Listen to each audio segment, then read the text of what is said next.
Hello, all you beautiful people out there, and welcome to my channel for Saturday live stream.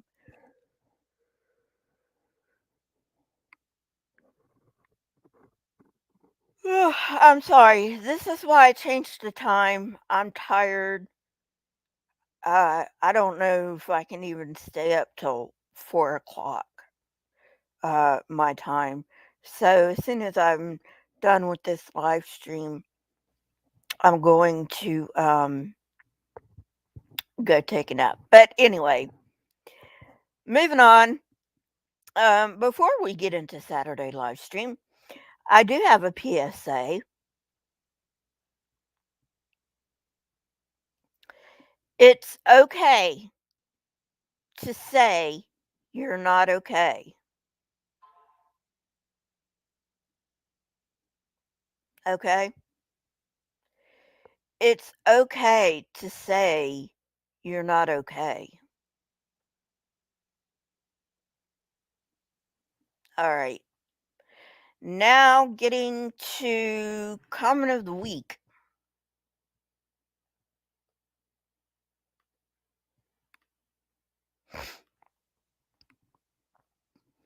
And today's comment of the week goes to JG. Lisa for truth. The energy of the universe is not constant. The second law of thermodynamics does not apply to the universe, not the way you think. Simply, the expansion of the universe is increasing, so the vacuum energy is increasing. In an isolated system, the energy must remain constant. If the vacuum energy is increasing, then the energy of the universe is not remaining constant. The universe is not an isolated system in that way. And I don't know if you can hear the horn, but please forgive if you can. Um, so anyway,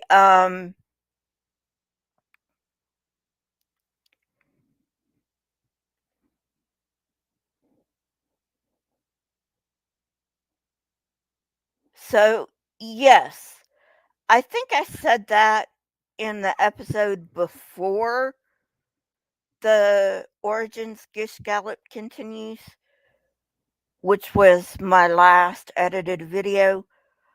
Um, Maybe I should repeat myself sometimes when something that important comes up. Um, at any rate, JG is correct.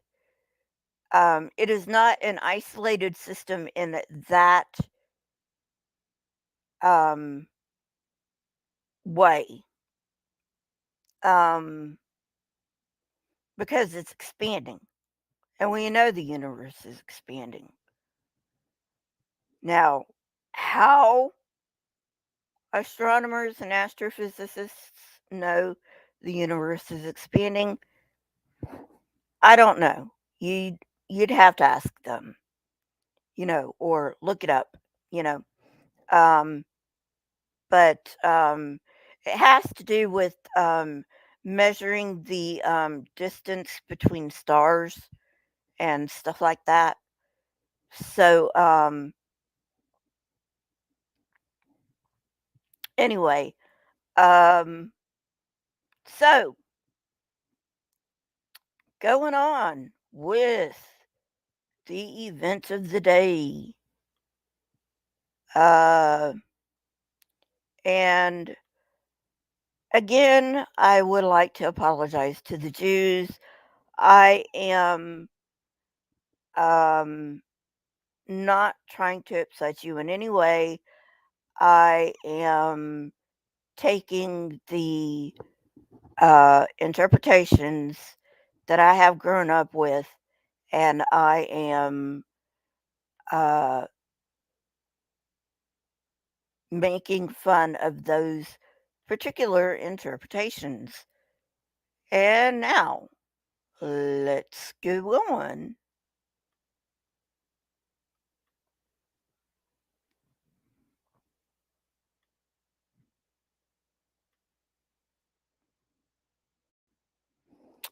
Okay.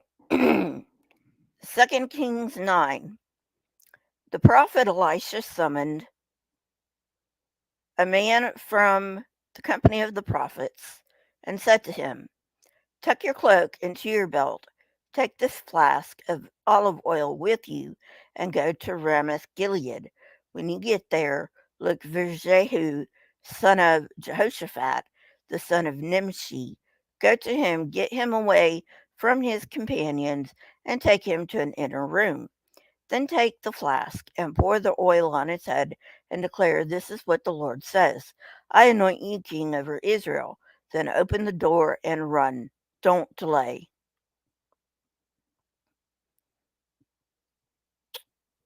Um,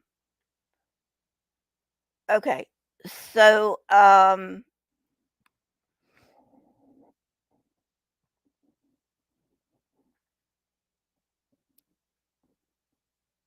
tucking the robe into your belt is a way for in that day, right?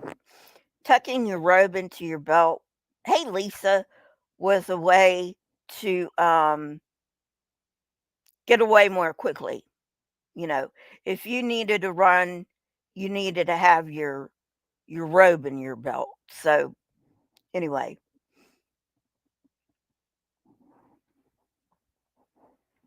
um, so moving on.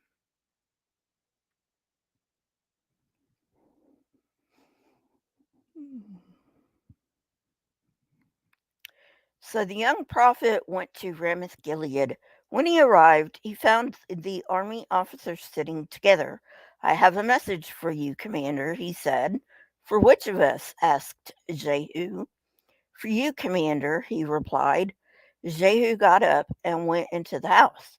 Then the prophet poured the oil on Jehu's head and declared, this is what the Lord says. I anoint you king over the Lord's people Israel. You are to destroy the house of Ahab your master, and I will avenge the blood of my servants the prophets and the blood of all the Lord's servants shed by Jezebel. The whole house of Ahab will perish. I will cut off from Ahab every last male in Israel, slave or free. I will make the house of Ahab like the house of Jeroboam, son of Nebat, and like the house of Baasha, son of Ahijah. As for Jezebel, dogs will devour her on the plot of ground at Jezreel, and no one will bury her. Then he opened the door and ran. Okay, so little bit of uh,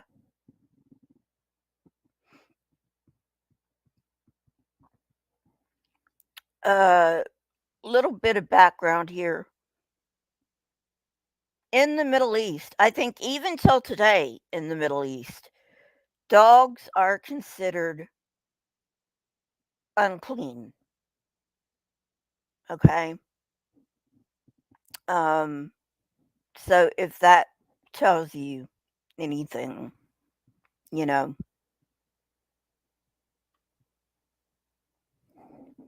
All right, moving on. When Jehu went out to get When Jehu went out to his fellow officers, one of them asked him, is everything all right? Why did this maniac come to you? Oh, I love it when people see right through these idiots. You know, it's like, oh, thank you. Somebody's seeing through this, right? You know the man and the sort of things he says, Jehu replied.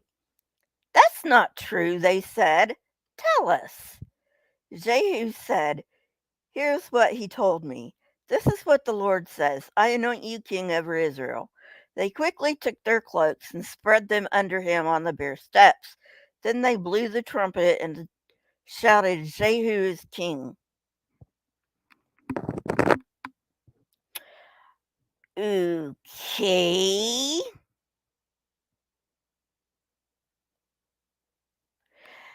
That must mean the army didn't really like Ahab either. Interesting. Verse 14. So Jehu, son of Jehoshaphat, the son of Nimshi, conspired against Joram. Now Joram and all Israel had been defending Ramoth Gilead against Hazael, king of Aram, but King Joram had returned to Jezreel to recover from the wounds the Arameans had inflicted on him in the battle with Hazael, king of Aram. Jehu said, If you desire to make me king, don't let anyone slip out of the city to go and tell the news in Jezreel. Then he got into his chariot and rode to Jezreel because Joram was resting there and Ahaziah, king of Judah, had gone out to see him. Sorry about that. Just a minute.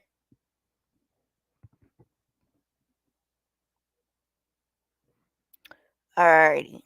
Whoops.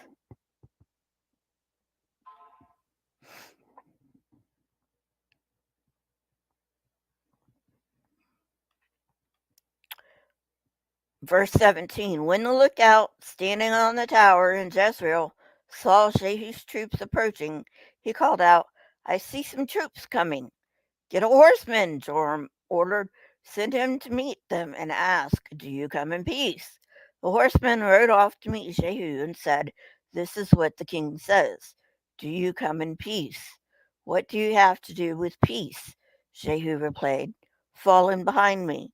The lookout reported, The messenger has reached them, but he isn't coming back. So the king sent out a second horseman. When he came to them, he said, This is what the king says. Do you come in peace? Jehu replied, What do you have to do with peace? Fall in behind me. Sorry. The lookout reported, He has reached them, but he isn't coming back either. The driving is like that of Jehu, son of Nimshi. He drives like a maniac. Hitch up my chariot, Joram ordered. And when it was hitched up, Joram, king of Israel, and Ahaziah, king of Judah, rode out, each in his own chariot to meet Jehu. They met him at the plot of ground that had belonged to Naboth the Jezreelite. When Joram saw Jehu, he asked, Have you come in peace, Jehu? How can there be peace, Jehu replied, as long as all the idolatry and witchcraft of your mother Jezebel abound?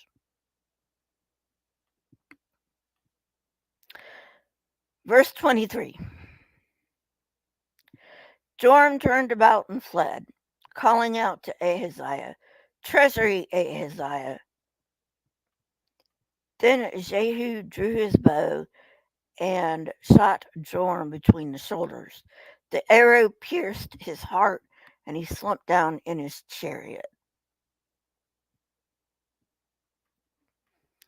Jehu said to Bidkar, his chariot officer, Pick him up and throw him on the field that belonged to Naboth the Jezreelite. Remember how you and I were riding together in chariots behind Ahab his father when the Lord spoke this prophecy against him. Yesterday I saw the blood of Naboth and the blood of his sons, declares the Lord, and I will surely make you pay for it on this plot of ground, declares the Lord. Now then, pick him up and throw him on that plot in accordance with the word of the Lord. You know what? Sounds more like a self-fulfilling prophecy to me. I mean, come on. I can't believe I used to read this book and take it seriously. Hey, Otangelo, what's up?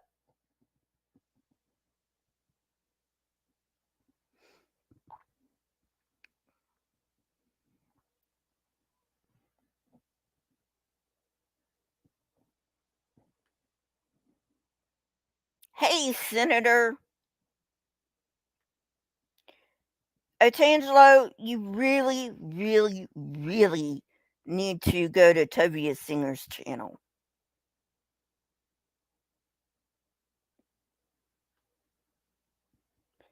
And mods, please do not block Otangelo. He's generally respectful, okay? I do want dialogue on my channel. Thanks for coming, Otangelo, buddy. Appreciate it.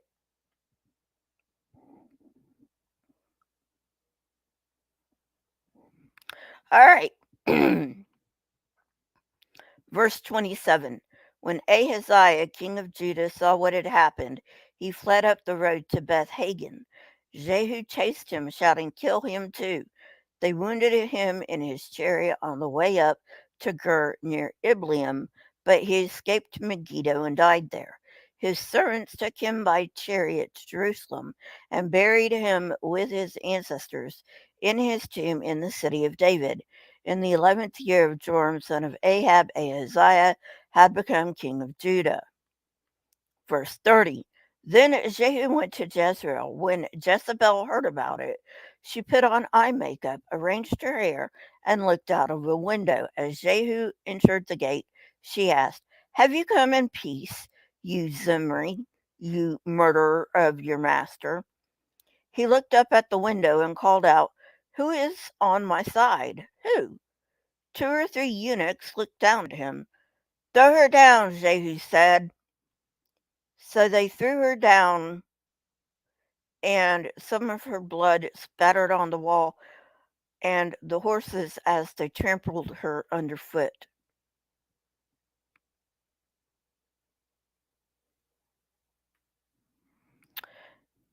Otangelo, this is the kind of God you serve. This is the kind of God you serve. A bloodthirsty God. Bloodthirsty.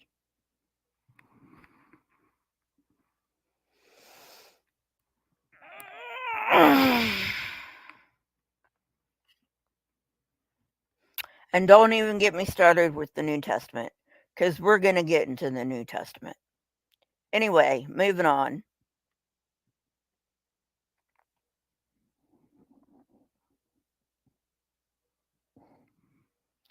Jehu went in and ate and drank. "Take care of that cursed woman," he said, "and bury her, for she was a king's daughter." But when they went out to bury her, they found nothing except her skull, her feet, and her hands. They went back and told Jehu, who said, "This is the word of the Lord that he spoke to his servant Elijah the Tishbite on the plot of ground at Jezreel. Dogs will devour Jezebel's flesh. Jezebel's body will be like dung on the ground in the plot of Jezreel, so that no one will be able to say, 'This is Jezebel.'"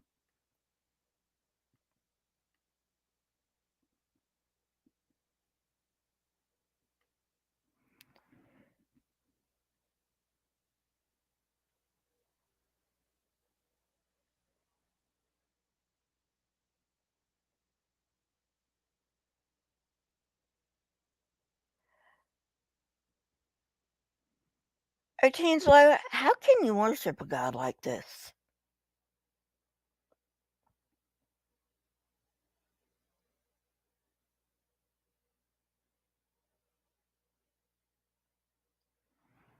Moving on.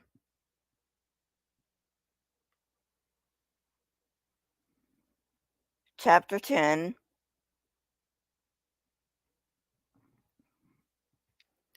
Now there were in Samaria 70 sons of the house of Ahab. Now let me stop right there. Remember, 70 is not a literal number in the Bible. It is a symbolic number. So it does not mean there were literally 70 sons of Ahab. It could be, since polygamy was common back then, but it's more of a symbolic number than anything else. Okay, moving on.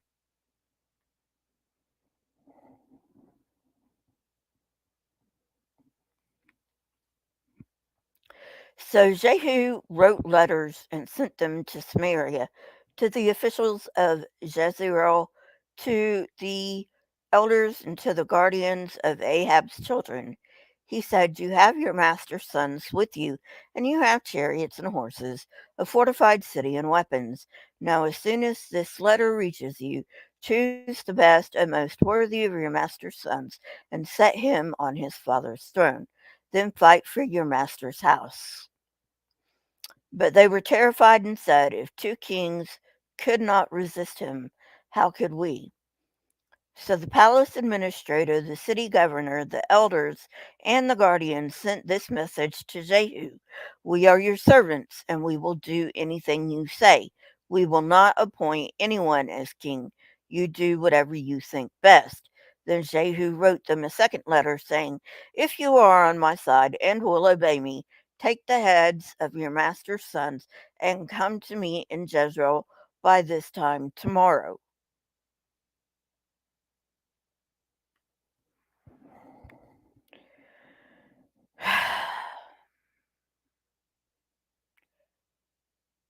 Yeah. Can this book get any more disgusting?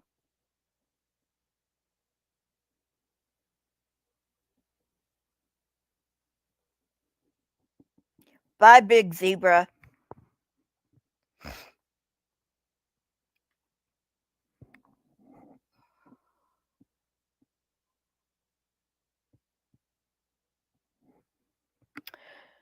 Now, the royal princes, 70 of them, were the leading men of the city who were rearing them.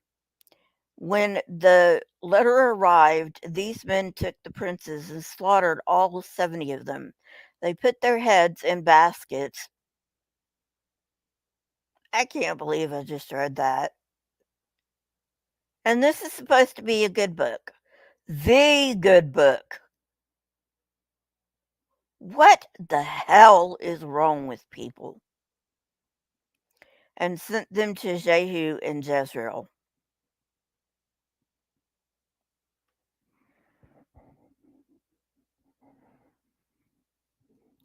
Thank you, Senator.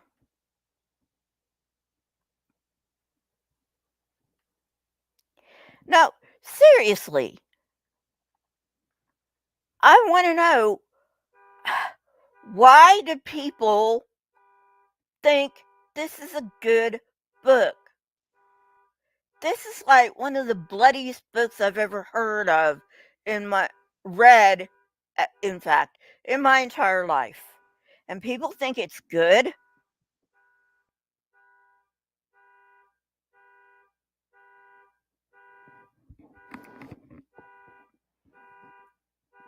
Tangelo, you think this is a good God,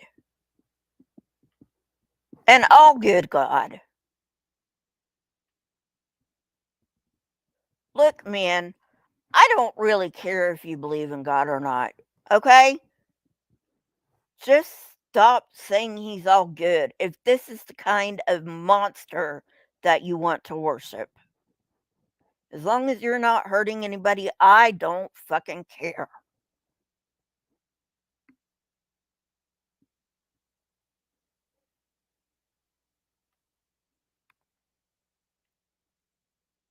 Moving on.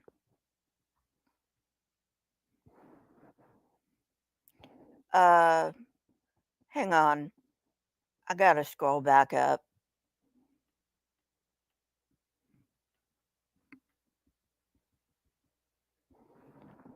Ah, shit.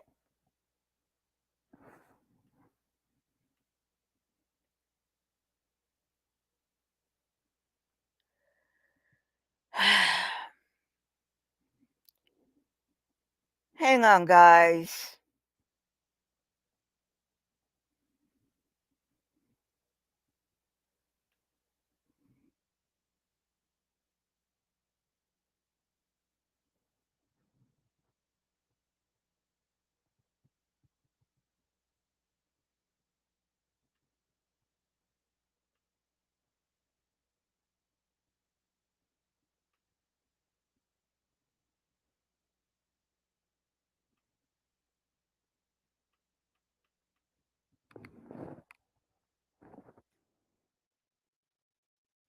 I don't know how I did that, but whatever.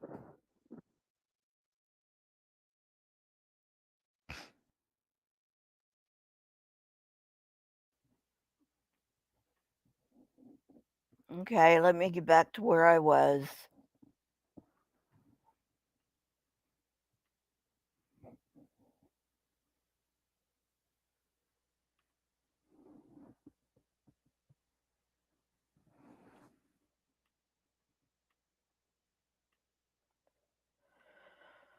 Okay.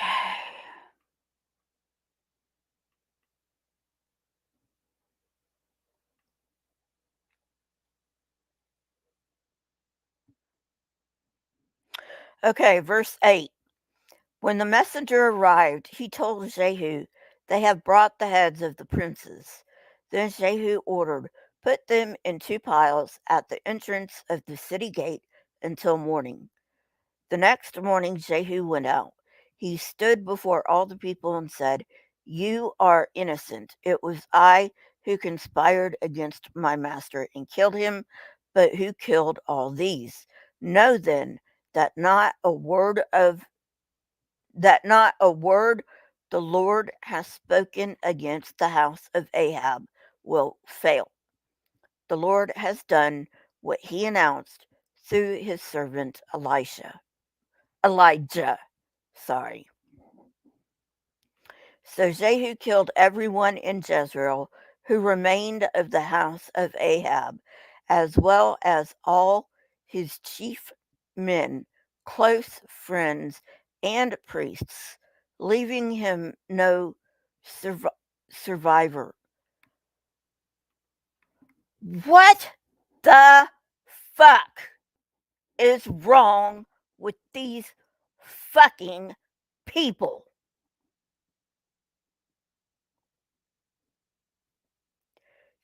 I mean, just being friends with someone gave you the death penalty? What the fuck?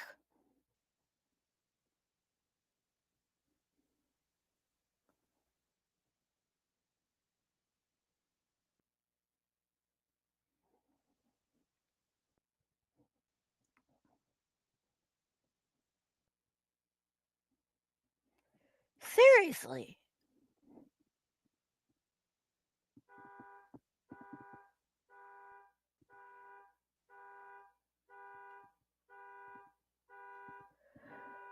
By the way, Tangelo, Rabbi Tovia Singer, and he is a rabbi, a legitimate rabbi, he told me that Yom does not mean a literal 24-hour day.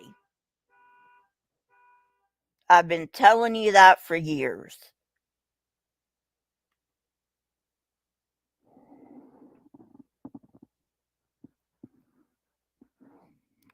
Okay, verse 12. Jehu then set out and went toward Samaria. At Beth Eked of the shepherds, he met some relatives of Ahaziah, king of Judah, and asked, "Who are you?" They said, "We are relatives of Ahaziah, and we have come down to greet the families of the king and of the queen mother." "Take them alive," he ordered. So they took them alive and slaughtered them by the well of Beth Eked, 42 of them. He left no survivor.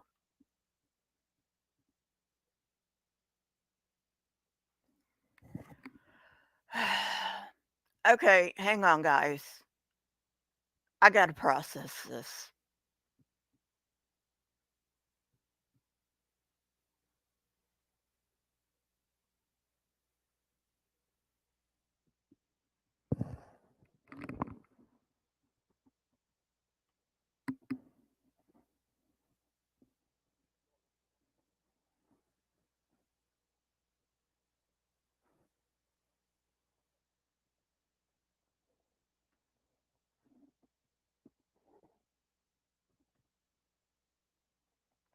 Oh, Tangelo, this is the God that you worship.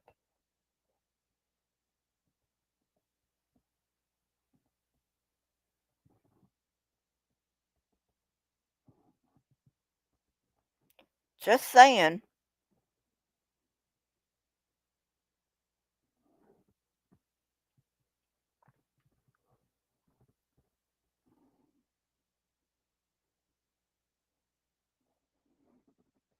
Verse 15. After he left there, he came upon Jehonadab, son of Rechab, who was on his way to meet him. Jehu greeted him and said, "Are you in accord with me as I am with you?" "I am," Jehonadab answered. "If so, give me your hand." So he did, and Jehu helped him up into the chariot. Jehu said, "Come with me and see my zeal for the Lord." Then he had him right along in his chariot. When Jehu came to Samaria, he killed all who were left there of Ahab's family. Oh, great, more murder. Wonderful.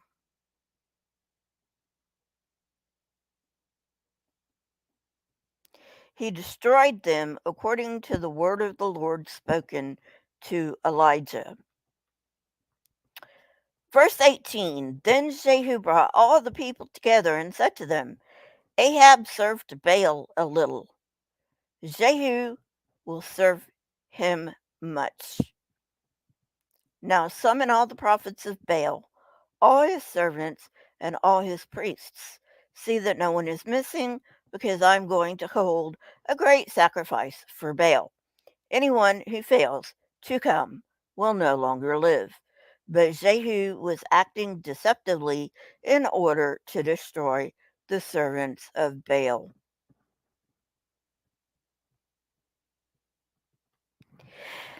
Yeah, and whatever happened to the commandment to not bear false witness against thy neighbor? Hmm. I guess it doesn't apply to God, does it? Nah, can't apply to God.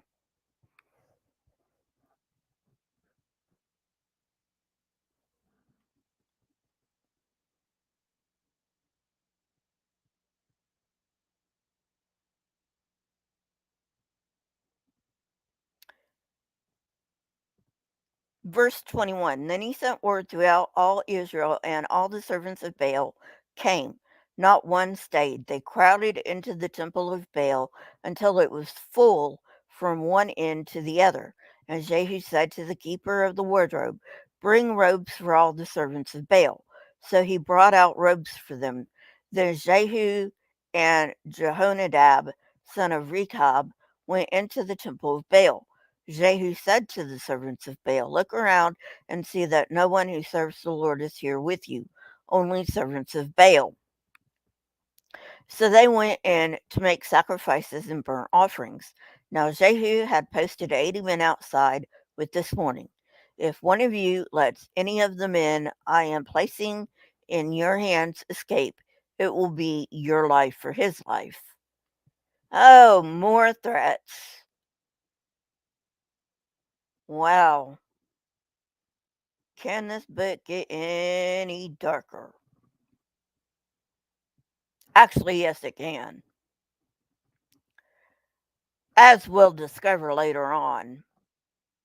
As soon as Jehu had finished making the burnt offering, he ordered the guards and officers, "Go in and kill them.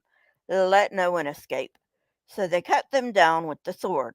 The guards and officers threw the bodies out and then entered the inner shrine of the temple of Baal. They brought the sacred stone out of the temple of Baal and burned it. I'm not going to even ask how you burn a stone, especially in the Iron Age, and tore down the temple of Baal, and people have used it for a latrine to this day. So Jehu destroyed Baal worship in Israel. However, he did not turn away from the sins of Jeroboam, son of Nebat, which he had caused Israel to commit, the worship of the golden calves at Bethel and Dan. The Lord said to Jehu, because you have done well in accomplishing what is right in my eyes, and have done to the house of Ahab all I had in mind to do, your descendants will sit on the throne of Israel to the fourth generation. Yet Jehu was not careful to keep the law of the Lord, the God of Israel, with all his heart. He did not turn away from the sins of Jeroboam, which he had caused Israel to commit. In those days, the Lord began to reduce the size of Israel. Hazael overpowered the Israelites throughout their territory, east of the Jordan and all the land of Gilead, the region of Gad, Reuben, and Manasseh, from Awor to Arnon Gorge, through Gilead to Bashan. As for the other events of Jehu's reign, all he did and all his achievements, are they not written in the book of the annals of the kings of Israel? Jehu rested with his ancestors and was buried in Samaria, and Jehoahaz his son succeeded him as king.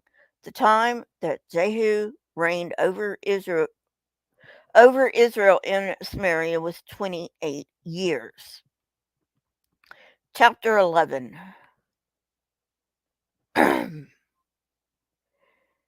Getting down to the finish line, guys. When Athaliah, the mother of Ahaziah, saw that her son was dead, she proceeded to destroy the whole royal family. But Jehosheba, the daughter of Jehoram and sister of Ahaziah, took Joash, son of Ahaziah, and stole him away from among the royal princes who were about to be murdered. She put him and his nurse in a bedroom to hide him from Athaliah, so he was not killed.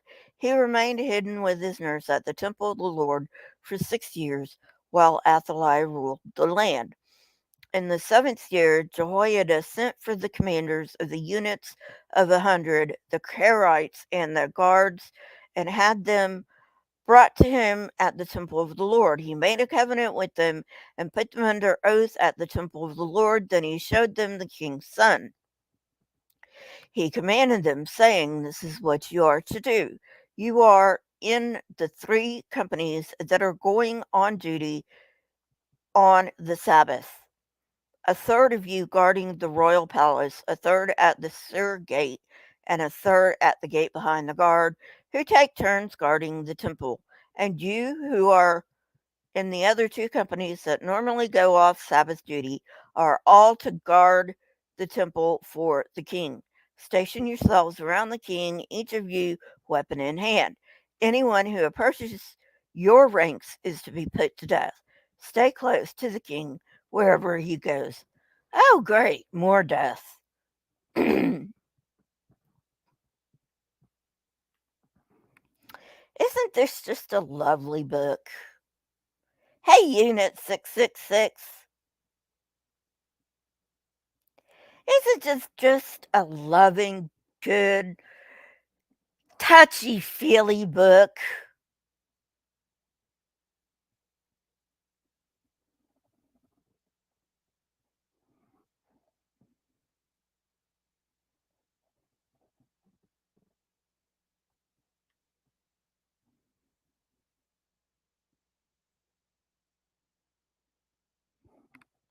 Loving God, my ass. Verse 9. The commanders of units of 100 did just as Jehoiada the priest ordered. Each one took his men, those who were going on duty on the Sabbath, and those who were going off duty, and came to Jehoiada the priest. Then he gave the commanders the spears and shields that had belonged to King David and that were in the temple of the Lord. The guards, each with weapon in hand, stationed themselves around the king, near the altar and the temple, from the south side to the north side of the temple. Jehoiada brought out the king's son and put the crown on him. He presented him with a copy of the covenant and proclaimed him king. They anointed him, and the people clapped their hands and shouted, "Long live the king!" When Athaliah heard the noise made by the guards and the people, she went to the people at the temple of the Lord. She looked, and there was the king standing by the pillar, as the custom was. The officers and trumpeters were beside the king, and all the people of the land were rejoicing and blowing trumpets. Then Athaliah tore her robes and called out, "Treason! Treason!" Jehoiada the priest ordered the commanders of units of 100 who were in charge of the troops, "Bring her out between the ranks and put to the sword anyone who follows her." Oh, great! More blood. For the priest had said she must not be put to death in the temple of the Lord. So they seized her as she reached the place where the horses enter the palace grounds, and there she was put to death.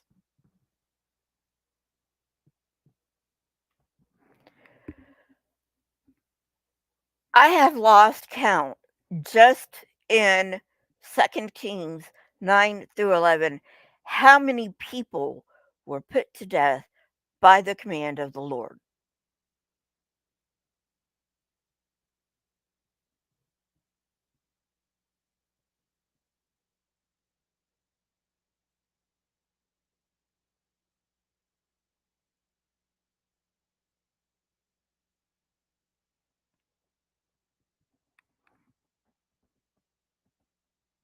I mean, war's fine. Well, war isn't fine, okay? But you expect death to happen in war, you know?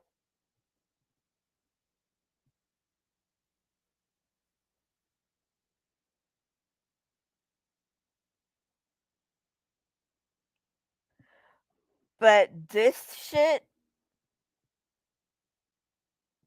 no, no.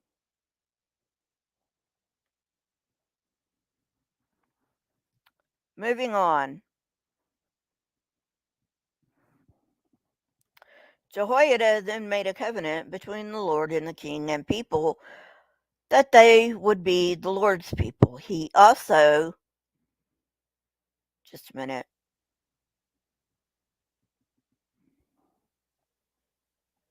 he also made a covenant between the king and the people. All the people of the land went to the temple of Baal and tore it down.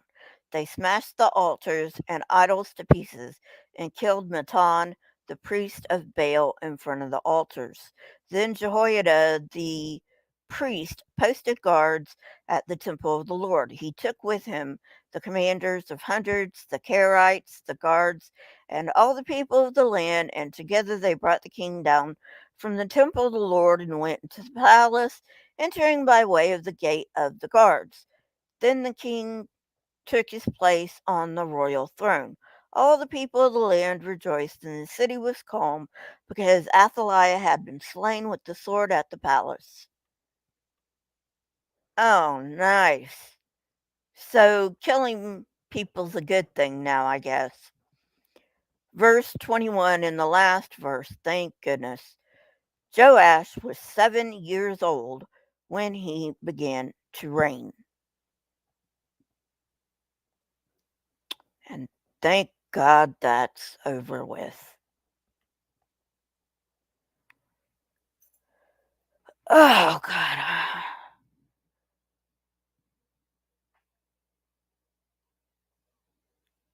I don't even.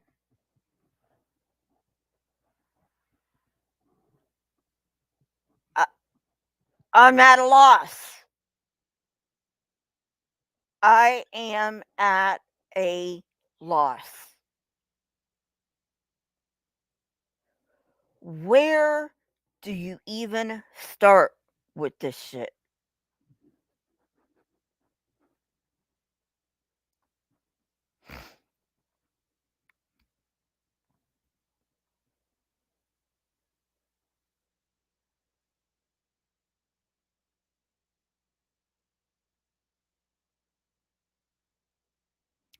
Where do you even start?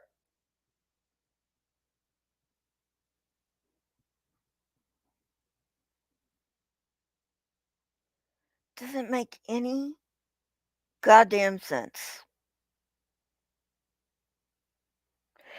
And it is unnerving that so many people worship this God.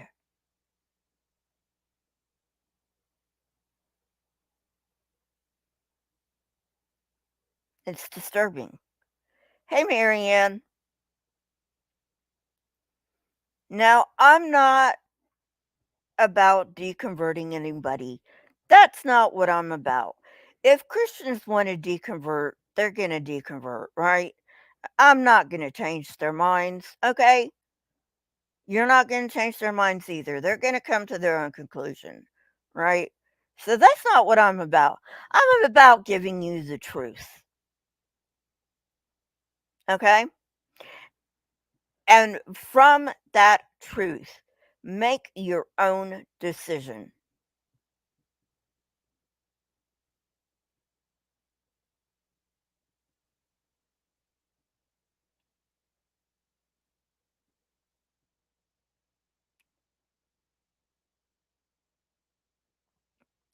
Okay?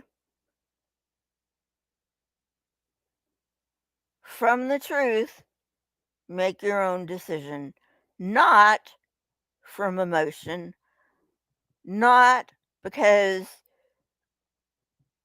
of this idiotic, well, if God's not real, where do your morals come from? That's one of the most idiotic, it's one of the most idiotic arguments for God that I've ever heard.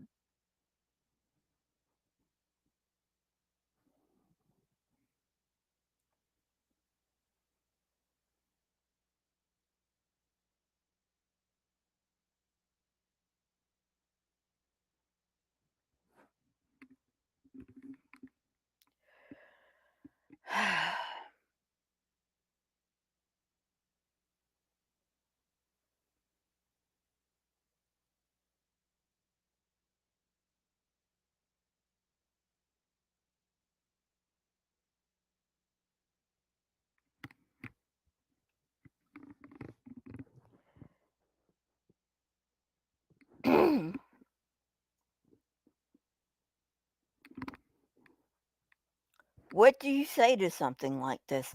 It's right there.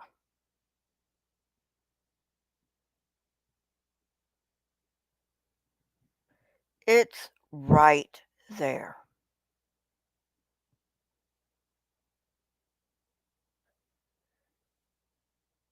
You think this is a loving God. You think this is a God that deserves worship.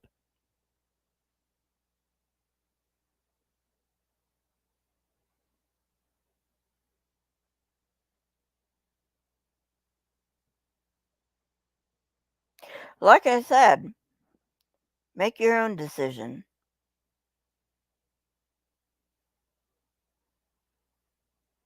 I'm telling you the truth. I'm reading this in context, and there's a reason that I am reading this in context because, and believe me, I was a Christian for 40 years. Nobody will ever read these verses in context in church. They will use eisegesis, which pretty much lets them make the Bible say whatever they want it to say and not what the Bible actually says.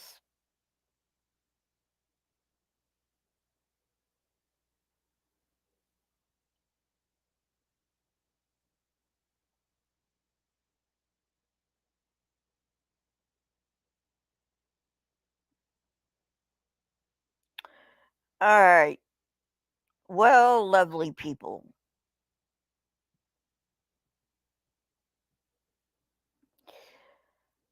That is all for today. Thanks for dropping by. And don't forget to leave a like. Leave a comment down below. It's good for the algorithm. If you want to join this channel, you can join for as little as 99 cents a month. Um, you get edited videos free as well as custom emojis. Um, and speaking of edited videos,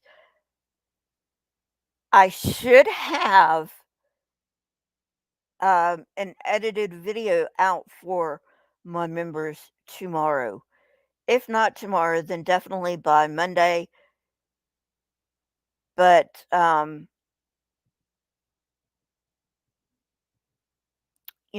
whatever. Um, so um, so I'm working on it. I'm working on it. Uh, so I will talk to you guys later. Have a good day or night wherever you are, and um, see you guys tomorrow for Atheist Church. Bye.